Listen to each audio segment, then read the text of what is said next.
reasons. One, on January 1st, I turned 40. So I'm about to age out. Just kidding, you will never get rid of me. And two, I was supposed to be standing here in March of 2020, and my story has taken a major turn since then. I'm going to start with thank yous in the hopes that I can keep it together. Brad, I want to start with you. This is all your fault. Thank you for starting this magical organization. I'm so excited that your aunt is here tonight and I want to meet her. Thank you First Descent staff and volunteers for the blood, sweat, and tears you put toward creating wonderful adventures for my community. Thank you donors for giving to this cause. You are truly changing lives. Thank you to my First Descent family from Tarkio, Montana, Croatia, Denver, and the friends I've made through our Facebook community. You are the most powerful form of therapy. You validate me. Thank you to my incredible family and friends who supported me over the years, and those who are here supporting me tonight over back in the corner. And of course, thank you to my husband, Nick, AKA Brexit. I love you the most. Cancer first entered my world when I was 13 years old. My mom went in for a minor surgery to scope out some pain she'd been experiencing. My parents said it wasn't a big deal, so I thought little of it. But instead they found cancer in her pancreas. Over the next 2 years, I watched my mom gracefully face this disease that ravaged her body. Up until the day she died, I expected her to get off the couch and turn back into the vibrant woman she once was. Cancer took her life on June 5th, 1997. I was 15 years old. After college, I followed my sisters to Denver.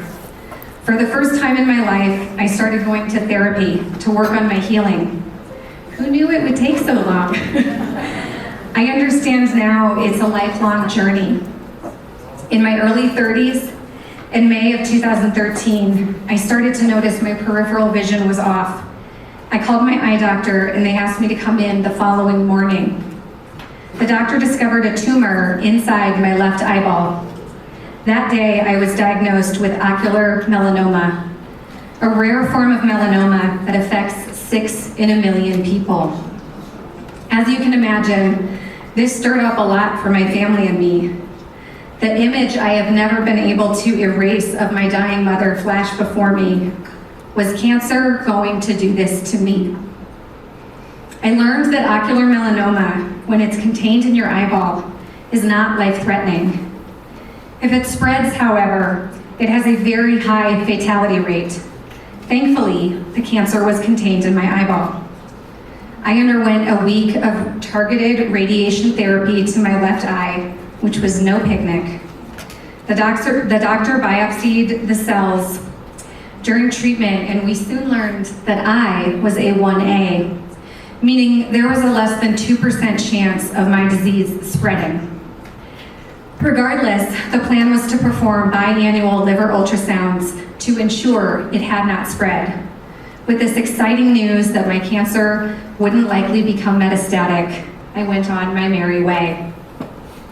Having seen my mom and so many others battle cancer with gruesome treatments and chemo taking their hair and appetite, I didn't think my week-long radiation was that bad. I was disappointed to lose vision in my left eye and should have been wearing a helmet as I adjusted to life without depth perception. But overall, I was so grateful. In 22 days, I'd become a cancer survivor. My perspective on life changed literally and figuratively. That fall, I met an amazing man named Nick. We quickly fell in love. We'd been dating for a year when I went in for my second liver ultrasound. The first ultrasound had been clear, and I expected this one to be as well, since I was a 1A. That afternoon, I received a phone call from the oncologist saying she needed to speak with me. Fuckity fuck, fuck, fuck.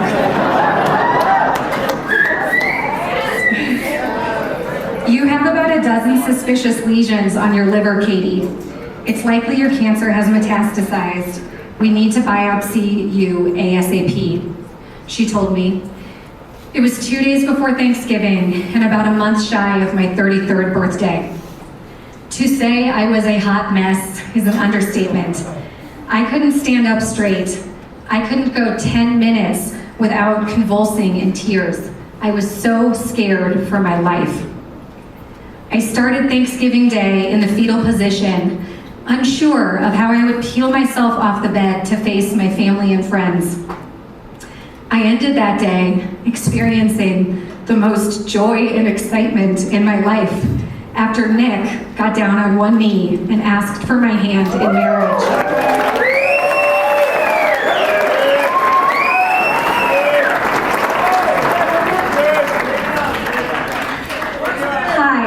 I won the husband lottery.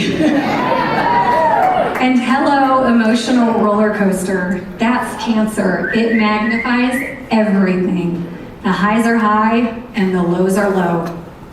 Soon after, it was confirmed that I had developed stage 4 metastatic, incurable ocular melanoma.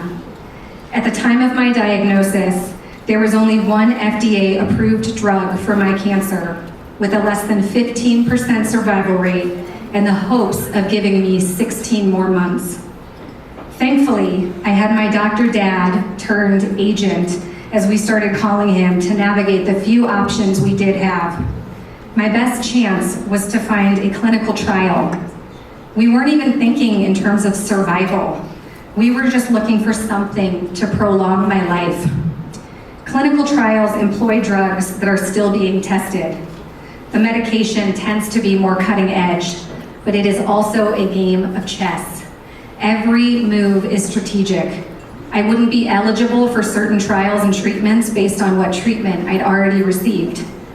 We had to be very methodical, and we had to trust in the unknown. My dad got me into a clinical trial at Memorial Sloan Kettering in New York City. In January of 2015, I started my first of 4 clinical trials that I would endure over the next few years. The ads you hear that say side effects may include was the story of my life. Nausea, diarrhea, loss of appetite, mouth sores, hemorrhoids. My weirdest ones were pregnancy nipples, minus the baby, and blonde hair that started growing all over my body. I spent 5 weeks living and working in New York City while I enrolled in this first clinical trial. I flew there over a dozen times that year alone. In between trips, Nick and I got married in February.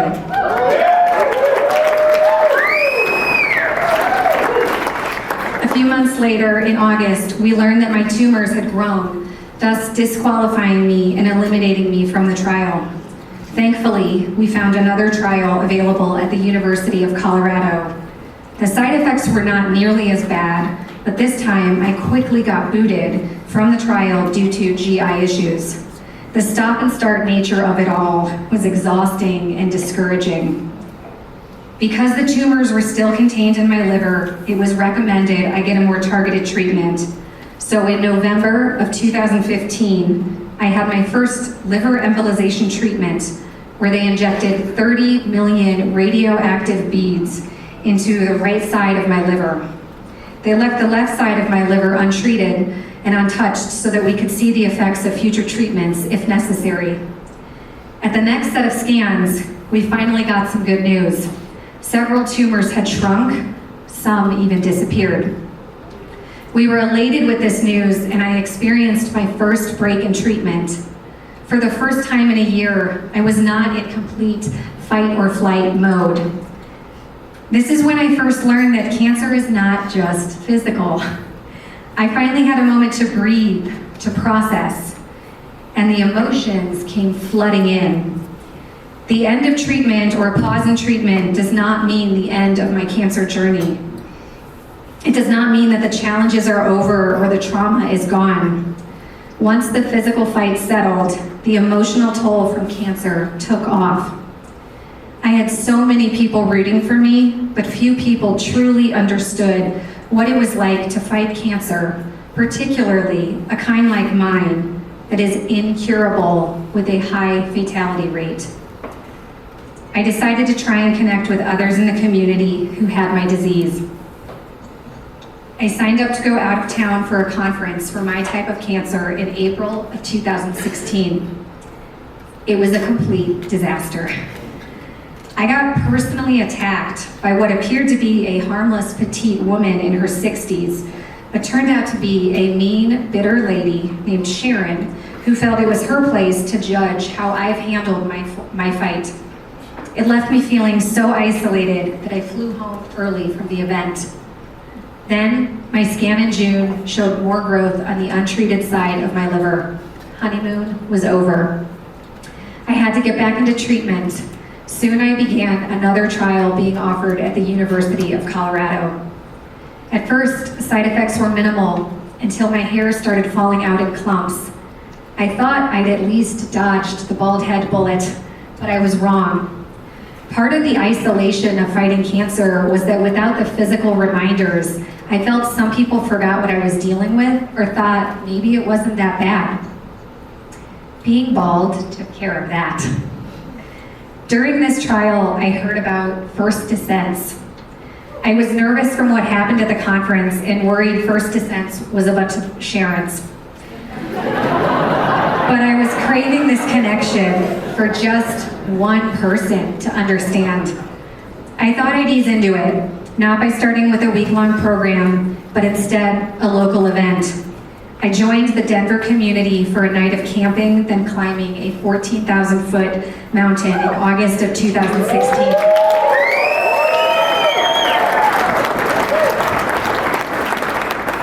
Because, I hadn't worked out in a couple of years, so let's just ease back into it by climbing one of the hardest 14ers in Colorado.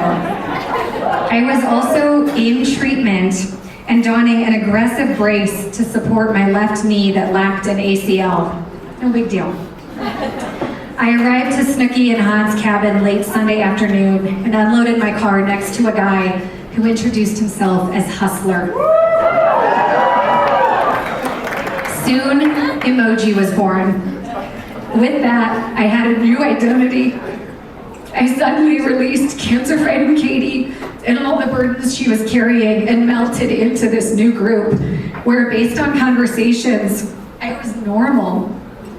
I wasn't having a baby or trying to get a promotion at work. I was trying to survive. We all were. After one night of camping with this bunch, I knew at the base of the mountain, before we started our ascent the following morning, that I was already in love with this organization. I realized I didn't need you to share my cancer. I needed you to share my attitude.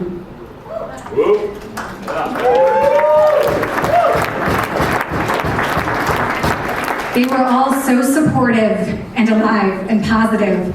I was witnessing the outliving it mantra firsthand, and I felt like I belonged to this crazy group of strangers turned family.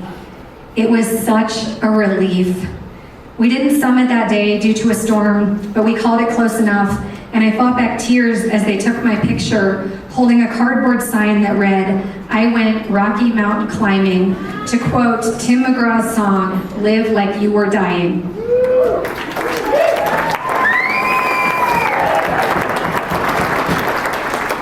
During the hike, everyone encouraged me to sign up for a First Descents week-long program. I filed it in the back of my mind as something to do when things were stable. Shortly after my hike with FD, growth in my liver on the left lobe removed me from my third clinical trial. In September of 2016, they treated that half of my liver with another embolization, and I'd soon experience another break in treatment. 2017 was glorious. Nick and I finally took our honeymoon. I got more involved with First Descents, And then in August of 2017, I finally found myself dipping my toes in the Clark Fork River.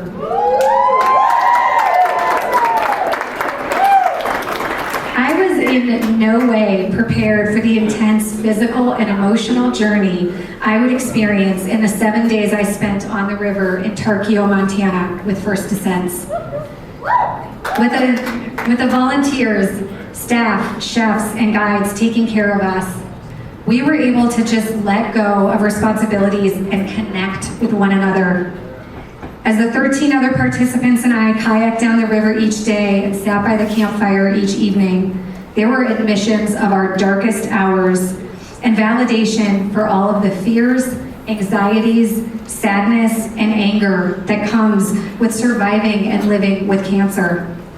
There were a lot of tears, but even more laughter. To have the space to finally connect and spend time with peers who understood was the greatest gift. On our last night, we lit candles in a kayak to represent those we'd lost from cancer. I lit a candle for my mom.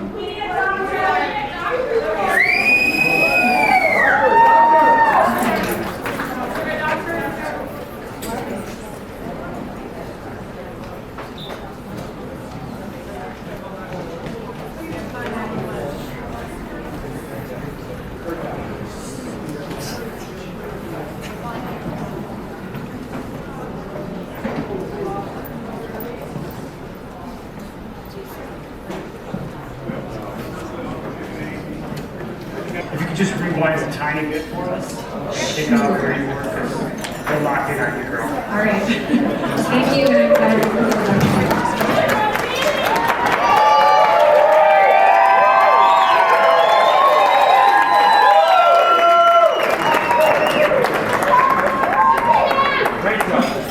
On our last night, we lit candles in a kayak to represent those we've lost from cancer. I lit a candle for my mom. Many of the participants lit candles for other young adults. As we stood in the silence in the dark of the night, I made a vow to continue out living it. I carry that moment with me each time I'm with my FD family or doing something active on my own. The next day, we went to the airport saying things like, how lucky are we to have cancer to get to experience the week like this? Yes, yes. Being serious when I say that. By May of 2018, I'd been stable in my liver for 20 months without any treatment, which was thrilling me and shocking my doctors. Then, a sudden onset of stroke-like symptoms caused my oncologist to order an MRI where they discovered something suspicious in my brain. I leaned heavily on my FD community during this time. I remember calling my friend TZ from Tarkio and crying to her. It was then that I realized First Descents isn't a week-long program. It is a lifelong support system. The following week, I was getting gamma knife treatment at the University of Colorado to target the brain tumor. Weeks after that, we were on a plane back to England to say goodbye to Nick's father, who was dying from lung cancer. Some days, my husband and I are taking things 3 months at a time, the frequency of my scans. Other times, particularly much of 2018, we are literally living hour by hour. My health stabilized again, and by May of 2019, needing a dose of FD, I embarked on an 11-day yoga-focused FD international adventure to Croatia with 10 other participants and 2 leads. On our final day, we rented sea kayaks and paddled to Lakram Island, which is off the coast of Dubrovnik, or King's Landing. I will never instigate something like what came next, but if someone else does, I cannot resist. I'm here, I'm alive. I want to live each moment, even if that means scaring the crap out of myself and jumping off a 30-foot cliff in Croatia. So there I was, launching myself into the salty blue below. As I free fell into the turbulent Adriatic Sea, a smile permeated permeated my face. How lucky I felt in that moment to be experiencing such an adventure, to be out living it. Had I received this award as planned in March of 2020, my story would have stopped here with me as a stage 4 cancer thriver. But my tumors in my liver, the ones that have remained stable for years at this point, pitched a tent in what was the 2020 dumpster fire. In June of last year, scans revealed my tumors nearly doubled in size and were, according to the PET scan, alive and well, meaning very active. F, people. I was getting really used to life without treatment. So in the middle of a pandemic, I enrolled in my 4th clinical trial, this one at UPMC in Pittsburgh. It's called TIL therapy. TIL stands for Tumor Infiltrating Lymphocytes. In July of 2020, Nick and I put on our cancer and pandemic tumors in my liver. Said tumor was placed in a petri dish. In August, I went back for a leukapheresis where they circulated my blood in and out of me 4 times to collect white blood cells to feed to the tumor.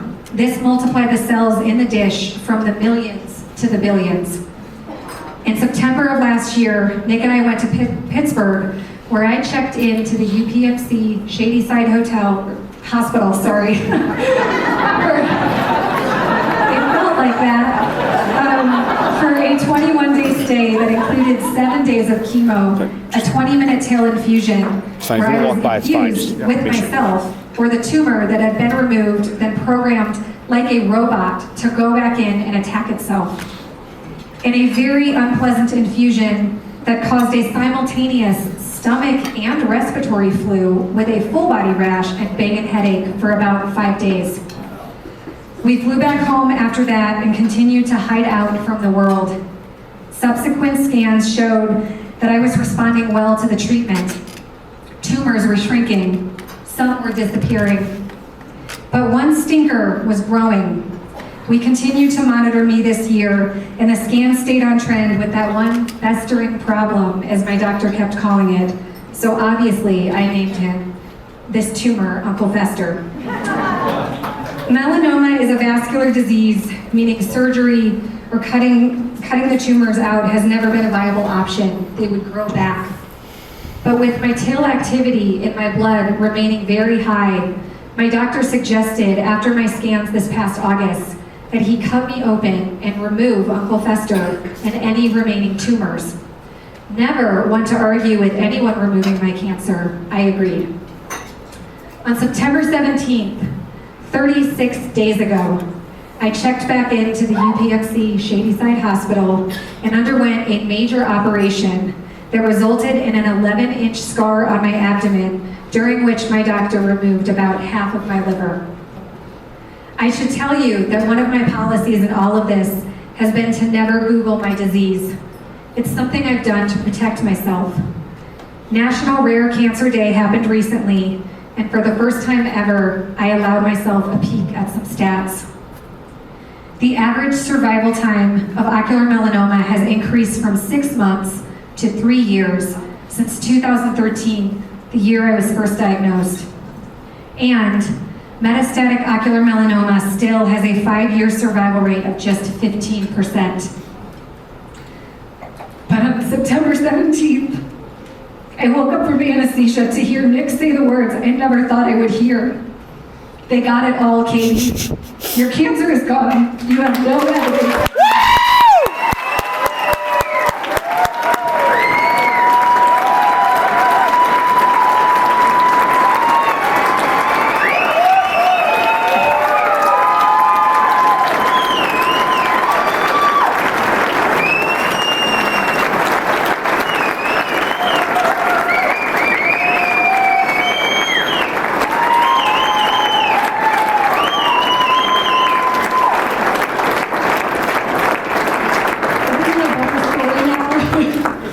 As always, I've leaned heavily on my FD family and will continue to do as I start to dig into the emotions that come from shifting from an 8-year thriver with incurable cancer to a survivor.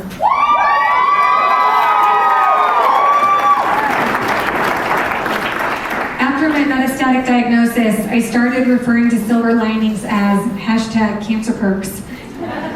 Cancer takes away so much. It takes our money, our freedom, our hair, our dignity, our fertility, and in my case, vision in my left eye. But cancer has also given me so much. Deepened relationships, new friends, and my FD family. Cancer has also taught me to say yes to things. I've done more in the past 8 years than I might have in my lifetime if it were not for cancer. I have pink hair, a tattoo, a nose ring, and I've been skydiving. 2013 Katie would be shocked. But at the end of the day, First Descents truly is the greatest cancer perk and has pushed me to my limit time and time again. The entire First Descents community cheers me down the path of the river and the path of the MRI machine. They make me feel lucky and they make me feel alive. I've learned that having cancer doesn't define me. How I handle it does. First Descents gives me the courage to face it, to embrace it. For a long time, I had this terrible habit of planning my funeral in my head. FD helped me to look to the future, to worry less about death and more about what I'm going to do next. To scale that rock, to make that leap off a cliff, to ski that mountain, to kayak those rapids, to take in the mountain views, to share my story, to outlive it. Thank you so much for this.